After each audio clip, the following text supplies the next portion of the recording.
பெரியார் பல்கலைக்கழக துணைவேந்தரை பணிநீக்கம் செய்ய வேண்டும் என்று அரசியல் கட்சிகளுக்கிடையே கோரிக்கை வலுத்துள்ளது.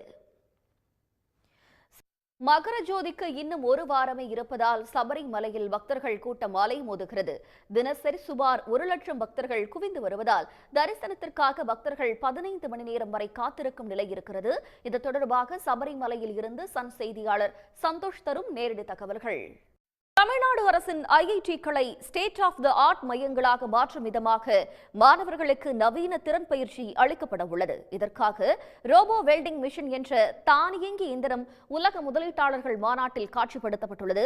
இது தொடர்பாக செய்தியாளர் கண்ணன் அளிக்கும் கூடுதல் விவரங்களை பார்க்கலாம். தூத்துக்குடி, நெல்லை, கன்னியாகுமரி மற்றும் தென்காசி மாவட்டங்களில் மீண்டும் ஒன்றிய அரசின் குழுவினர் வருகின்ற 11ஆம் தேதி முதல் 14ஆம் தேதி வரை ஆய்வு செய்யவிருக்கிறார்கள். உலக முதலீட்டாளர்கள் மாநாட்டில் தமிழ்நாடு அரசின் ஸ்டார்ட் அப் டிஎன் என்னும் முயற்சியால் பல புத்தொழில் முனைவோர்